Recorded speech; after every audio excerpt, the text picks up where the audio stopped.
जब भी आपके घर में रोटी बच जाती है तो क्या आप नया ट्राई करते हैं? नहीं करते?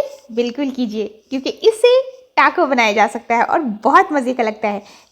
लेकिन क्या है ना, आज रोटी बची नहीं थी, लेकिन मैंने भी डिसाइड कर लिया था आज मैं टाको बना के रहूँगी। इसके लिए मैंने पहले से पनीर को रख दिया था। अरे पनीर की सब्ज़ी थोड़ी सी बची थी, उसको मैंने रखा था। अब सिंपल पनीर का तो बनाएंगे नहीं, कुछ तो ऐड करेंगे ना चटपटा होने के लिए। यहाँ पे मैंने हरी मिर्च लिया है, इसको मैंने चॉपर में शामिल किया है। साथ में एक प्याज को बहुत अच्छे से शामिल कर दिया है। आप चाहें तो बारीक बारीक कट भी कर सकती हैं, लेकिन चॉपर में बहुत अच्छे से चॉप हो जाता है, इस वजह से मैंने चॉपर का इस्तेमाल किया है। इसके बाद एक बहुत अच्छा सा एकदम बिल्कुल हरा हरा कैप्सिकम लिया था और उसको भी मैंने इस तरह से कट करके शामिल कर दिया ताकि बहुत अच्छे से चॉप हो जाए। अब जब मार्केट में चॉपर मिल ही रहा है और इसका यूज़ किया जा सकता है तो हम क्यों ना करें? बिल्कुल करें, क्योंकि हम भी भाई आसानी चाहते हैं हर काम में। तो यहाँ पर आसानी के लिए मैंने चॉपर का इस्तेमाल किया और साथ में शामिल करेंगे हरी धनिया की पत्ती। और कोशिश कीजिएगा जो डंठल वाली होती है ना धनिया, वो डालिएगा, उससे फ्लेवर्स बहुत अच्छे आते हैं। तो इसे मैंने इस तरह से शामिल कर दिया। अब इसे बहुत अच्छे से चॉप कर लेंगे।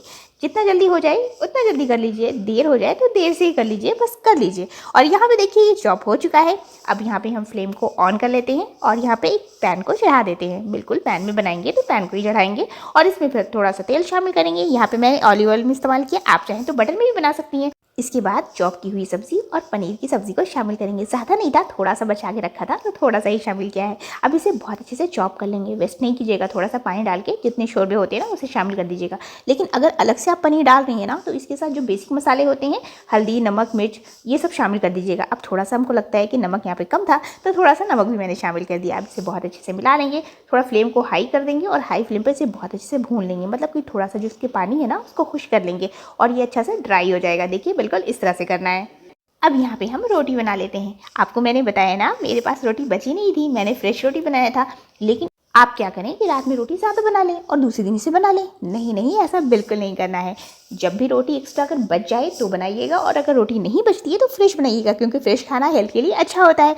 इसलिए सेहत का ख्याल रखते हुए हमेशा फ्रेश खाना बना के खाया कीजिए। तो यहाँ पर रोटी बहुत अच्छे से बन चुका था। मैंने 2 बनाया था तो मैंने 2 ही बनाया है रोटी। लेकिन अगर आप ज़्यादा बनाना चाहेंगी तो फिर ज़्यादा बनाइएगा। जैसी आपकी फैमिली है उसी अकॉर्डिंग से आप बना सकती हैं और जितने लोग खाने में पसंद करते हैं। क्योंकि कुछ लोग डाइट पे होते हैं और वो लोग कहते हैं भाई इतना फैट तो हम खा नहीं सकते। भाई फैट ही नहीं है, थोड़ा सा हेल्दी है, थोड़ा सा चटपटा है, थोड़ा मज़ेदार है, कभी कभी ट्राई कर लिया कीजिए। तो ऐसा है कि जो लोग ना खाना चाहें ना उनको भी एक बार बना के ज़रूर खिलाइए, देखिए कि उनका रिएक्शन क्या आता है।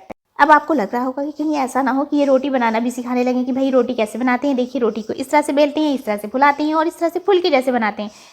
लेकिन आपको पता है रोटी बनाना भी बहुत बड़ी कला है, क्योंकि जिसकी रोटी अच्छी बनती है उसका सारा खाना अच्छा बनता है। और रोटी बनाने में बस एक ही चीज़ का ध्यान रखना है कि जो आपने डो रेडी किया ना वो बहुत सॉफ्ट होना चाहिए। तो आपकी रोटी हमेशा अच्छी बनेगी और हमेशा फूली फूली से बनेगी, जैसे फुल के बनते हैं। तो यहाँ पे मैंने दोनों रोटी को तैयार कर लिया है। अब मैंने यहाँ पे एक रोटी ली है, इसके ऊपर से बहुत अच्छे से पिज़्ज़ा सॉस यूज़ किया है। लेकिन अगर आपके पास पिज़्ज़ा नहीं है तो शेज़वान सॉस का भी आप इस्तेमाल कर सकती हैं, उससे भी फ्लेवर्स बहुत अच्छा आता है।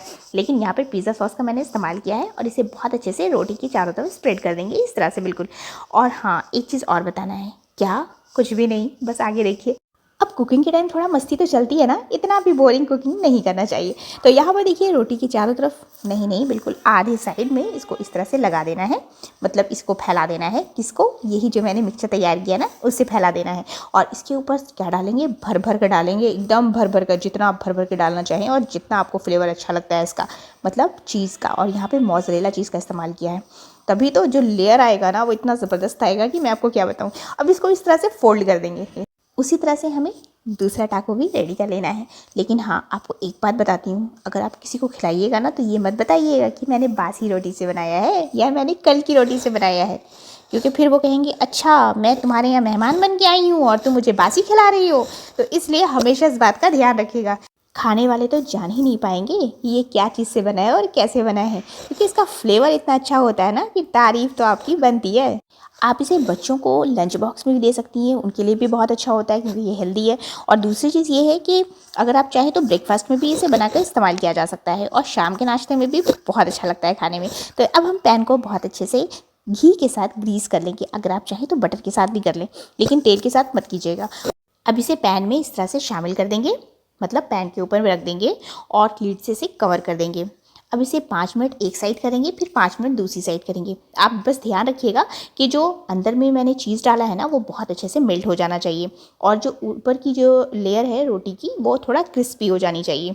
तो यहाँ पर ये रेडी हो चुका है, क्योंकि सब्जी तो हमारी ऑलरेडी पकी हुई है ना। और हाँ, एक बात और ध्यान रखिएगा कि फ्लेम बिल्कुल लो रखिएगा, ना तो रोटी पूरी जल जाएगी। तो यहाँ पे बस इन तीनों बातों का ध्यान रखकर ये बहुत अच्छी सी एक टाको, देखिए चीज़ी टाको रेडी हो जाता है। तो आप इसे इंजॉय कीजिए और मुझे कमेंट्स में ज़रूर बताइए कि आपको ये रेसिपी कैसी लगी। और हाँ, रोटी अगर नेक्स्ट टाइम बच जाए ना तो आप इसे ज़रूर बनाना, और नहीं बचती है तो कोई बात नहीं, मैंने पहले भी कहा फ्रेश बनाइए, फ्रेश खाइए। अगर टाको में आप थोड़ी सी चेंजेस लाना चाहती हैं या स्टफिंग को चेंज करना चाहती हैं तो आप कर सकती हैं। इसके अंदर अगर आप चाहें तो सारी सब्जियों का इस्तेमाल कर लें और पनीर को अवॉइड कर सकती हैं, और या फिर अगर आप नॉनवेज खाती हैं तो चिकन के कीमा से भी इसे बनाया जा सकता है। फ्लेवर सबका अलग अलग आएगा, लेकिन सबका बहुत अच्छा आएगा, क्योंकि ये बहुत अच्छा बनाता है तो वो सब भी बहुत अच्छा बने।